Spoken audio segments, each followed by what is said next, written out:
The dollar is higher, U.S. yields are higher, and U.S. stocks are higher to start the North American session in trading here today. We do have CPI data coming out at 8:30 a.m. with the 0.3% expected for both the headline and the core measure. That'll give the market analysts an idea of what the PCE data will be released in a few weeks' time, and also give the Fed their final reading on inflation going into the FOMC rate decision next week.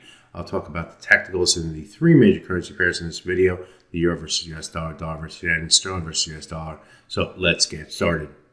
Looking at the euro versus US dollar, the hourly chart in trading yesterday, we came down to the 200 bar moving average, 200 hour moving average, just to say that's the green line in this chart. We fell below it in the early European, late Asian session. And then for the rest of the day, we found support against that level. Bounced more significantly here, finding resistance against the old floor, or old ceiling right through here.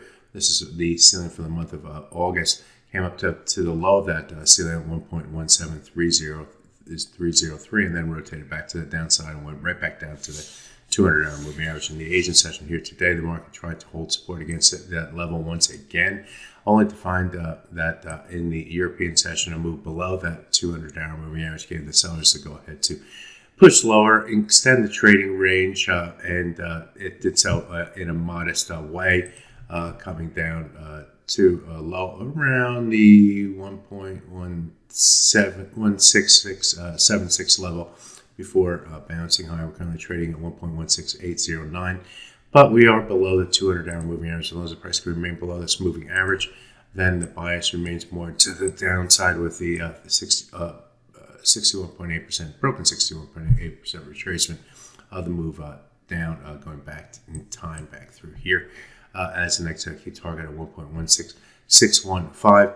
Get below that level, and we'll look toward this swing area down through here as the next key target area for the euro versus US dollar. Conversely, move back above the 200-hour moving average and stay above that level, and we're back into neutral territory between the 100 and 200-hour moving averages, and we'll see what happens in there. But it's the buyers and sellers will just be duking it out in that area right there through there. Let's take a look at the dollar versus yen next, and again we'll focus on the hourly chart. And we look at this currency pair and trading past a few days. We've seen sharp moves to the downside through the price below the swing area. On Tuesday, we moved back. We fell to the new low, but short of this low going back to August, and then rebounded all the way back up toward the 100-hour moving average in trading yesterday, where we waffled up and down, up and down, up and down. In trading here today, we finally broke above that 100-hour moving average. It gave momentum to the buyers and took the price above the 200-hour moving average in the process. That's a green line in this chart, so 100, 200, and now we're moving up toward the 38.2% retracement of the trading range for the month of August, which happened in the first half of the month. At 38 point comes at 148.01. It also is within this swing area through here, which has a number of different swing lows and swing highs going back in time as the market consolidated at the lows through here. But this area was a level where there just was a lot of bouncing and either support or resistance in this area. So this is a key area, and so far we've been able to hold resistance against the area and get above the 148.16 level.